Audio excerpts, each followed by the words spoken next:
College athletics is incredibly important, and I was talking today, doing another interview actually, and remembering again how important football is, how important basketball is, how important all the other sports are, and they're important for a couple of things. One is student athletes are a great population. They're individuals who really come and help get an education because of athletics. That's incredibly important. It provides a pathway to a college education for many individuals who might have had difficulty otherwise. So that component just in itself is important. And then competition is really fun. I wasn't good enough to be a varsity athlete in college, but I played intramurals, multiple intramurals, because I really enjoyed the chance to compete and measure my skills against others. There's something really fundamental about that. And sports is a great unifier. You go to any city in the country and get in an Uber or a cab, and you can talk to your driver usually about what's happening with their local team. It's a universal language we can all talk about. And in a conference like the Big Ten, football is really important. People plan their summers, they plan their falls, winters around what's happening in football. So it's really a big part of the community. It's a big part of the identity of the Big Ten, and particularly from the Michigan State Spartans. It's a big part of who we are. So I take it very seriously. It's one of the reasons I came here, and I think trying to find ways to do it safely has been a challenge, but I think it's an important thing that we have to take on as an institution and as a conference. I was president of Stony Brook University in New York for 10 years. Before that, I was vice chancellor for research at Washington University in St. Louis, and I was a faculty member there for a couple decades. I had a joint appointment in molecular microbiology in the Department of Medicine. I taught medical students as well as graduate students. I had a laboratory where I did biomedical research, primarily related to emerging infectious diseases. And I also did clinical work in Barnes Hospital as an infectious disease specialist. It's SARS coronavirus 2 is what we refer to it as. And it's a member of the coronavirus family. This is the third outbreak we've had, serious outbreak with coronaviruses. We've known about coronaviruses for decades. We've known they cause common cold and other mild infections.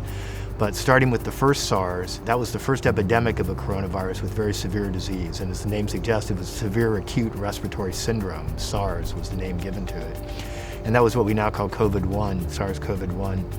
And that disease spread out from China, caused worldwide impact, but was ultimately controlled. And was controlled by classic public health measures. So you put people basically into quarantine, you isolated their contacts, and by doing that, and also by making sure that healthcare people were protected, because a lot of the outbreak was from patients to healthcare people, by doing both those things, we were able to stop that outbreak.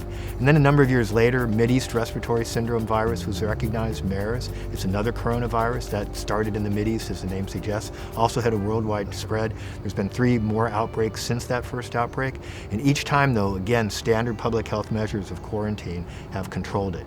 Both those were lethal diseases, so both of those killed as much as 20 to 30% of the people who were infected. So they're more deadly essentially than we now know for COVID-19. COVID-19 was first reported, from Wuhan, China, late in 2019. When I first heard about the disease, I thought it was going to be another SARS coronavirus-like illness, and I thought it would probably have high mortality potentially, but be controlled by public health measures. It became pretty clear to me as things continue that that wasn't the case. This was a very different virus in the way it behaved, and it's really pretty unique. So what we know about it now is this is a virus that's very transmissible, more transmissible than SARS and MERS was, so it's easy to get it by being in the same room with somebody, transmits by aerosol, transmits by droplets much more effectively.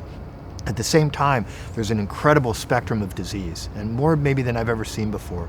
So young people, for example, tend to not get symptoms or to get very mild symptoms. As you go up the age mark, then the disease becomes more and more severe. So by the time you're in the 80s, there's a 25% plus mortality for people in that age group. So that's very different than many diseases we've seen. Influenza has higher mortality among infants, higher mortality among the very older, but kind of a much smoother pathway. This disease is very much just going up like this in terms of how people deal with it. This is a pandemic that we haven't seen before. So really since 1918, I think, or HIV, have we seen a pandemic with this kind of public health implications.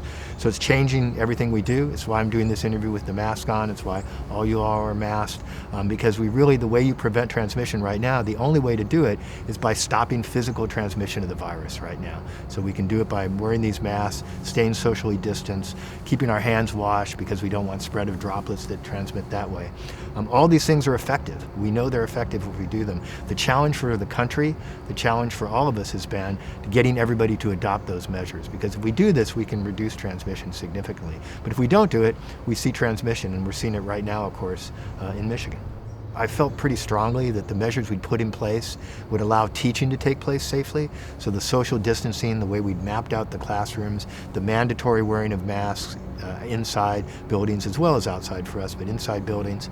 And I think the things we've done to clean, to direct traffic flow, all those things, and the de-densification of campus. So I think all those things we did would have made it a safe environment. But what I was really concerned about was this student-to-student transmission issue. So I thought we had it under control for potential student to faculty, faculty to student staff transmission. I thought we had that under control in teaching. What I was concerned about was, did we have the ability to stop widespread transmission from student to student in the dorms? And the conclusion I came to was, with the protocols we'd put in place, and that most people had put in place, we probably didn't have that capability. So I was very concerned about on and off campus transmission. So by reducing the number of students on campus, we've reduced that on-campus risk. So right now the outbreak we're seeing in the area is not really on our campus, it's really off campus that's taking place. It's off campus students primarily that are being infected. So I think we did solve that problem, but we weren't able to solve the broader problem of what's happening off campus, and that's what we're working on now. The spit test is a test, so as opposed to the standard nasal swab, it's actually a test that measures presence of virus in saliva. And it was developed, the one we're using right now for this test was developed by a Michigan State University investigator. He's developed a PCR test using new primers. So PCR is about amplifying the nucleic acid from the virus. He's developed one that's more sensitive, he believes, than the standard ones that are being used for nasal pharyngeal. So it allows you to have fewer copies of virus in the saliva and still detect a positive. So it's really simple. You just have to spit in something, transfer it to another container, lock it up, and then a PCR is done and results are back in 48, 72 hours, whatever that number is. And again, the way we can test multiple people is by pooling. So in other words, we could take a group of, let's say 10 people, pool their samples into one tube, run that tube. If that tube is completely negative, then we know none of those 10 people were infected. If that tube is positive, then you go back and you break down those 10, retest the individuals or retest them in groups of 5, whatever works better. And then when you'll be able to identify what the positive 1, 2, 3, whatever it was, what those ones were. So it's actually a great way to screen large numbers of people. So we can do certainly 1,000 a day, get up to capacity of doing 1,000 tests a day, much faster and much easier, because if you have to nasal swab each person, that takes time. Maybe you can do 100 tests an hour. With this test, we can do many more tests and process them. So it has a number of advantages. But right now, as I said, it's not FDA approved, so we can't mandate people use it. We can't, again, use it as to make a diagnosis. It has to be confirmed by a conventional test. I think there will be a vaccine developed. I think progress is being made. What I can't tell you for sure is how effective that vaccine will be. I can't tell you whether it'll be a vaccine like you get for measles. So if you get the measles vaccine, get your several shots, you're probably protected from measles for life, essentially, and we know that works. If you have flu, on the other hand, every year you need to get a new flu shot, right? And we know the protection is not perfect. It reduces probably your chance of getting severe disease and provides some protection against getting infected, but it's not an absolute protection. So the question is, where will the coronavirus vaccine flow onto that, on that pathway? So will it be effective in really stopping people from getting disease, or will it make you get milder disease? Either one of those things is a good thing, so I wouldn't knock a vaccine that did what the flu vaccine does. That would be great. But I think that will change the dynamics. The second thing that I think is going to change is I think we'll get better antiviral drugs, better drugs to actually treat the disease. I think that will be helpful to us, and I think that will make a difference. And so that may change what's a fatal disease into a non-fatal disease. And I think those drugs are being developed. I think they'll be out there, and I think that will change things. So even if we continue to have low-level epidemics or low-level number of cases, I think that will make a difference. So I think those two things are going to happen. I have a lot of faith in our biomedical research, both in the United States and around the world, that will deliver something that can do that. The other thing I think that's going to be important is better diagnostics and more point of care.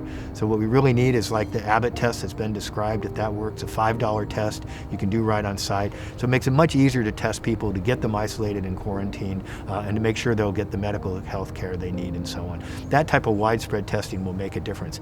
No test ever prevented somebody from getting disease per se, right? It's not a vaccine, but what it does is gives you much more information on who to isolate, who's vulnerable, who's not vulnerable, and you can make much better decisions. So I think all those three things are going to happen and change how we deal with this. But for right now, in the near term, this is the right thing to do, because this is really the way in which we prevent transmission, is doing this. But the testing and other things will help. We had some very difficult decisions to make when we talked about football and the postponement. There were some major concerns we had about our testing protocols and whether we could really guarantee that athletes who stepped out on the field, both practice field and competition field, were going to be safe. We had some concerns about that. And we had concerns about what happens to students who have had, student athletes who have had COVID-19, and when is it safe for them to return. And there were unanswered questions about that, particularly in the area around myocarditis, this inflammation in the heart that we know can occur in association with viral diseases. I think during this time, we haven't stopped working on all of this. People have been working overtime on all of this to help us answer those uncertainties, to help us be in a position where we can come back to football, to the families, to the players, to the coaches, to the trainers, and say we've developed a protocol that we think can keep people safe in doing it.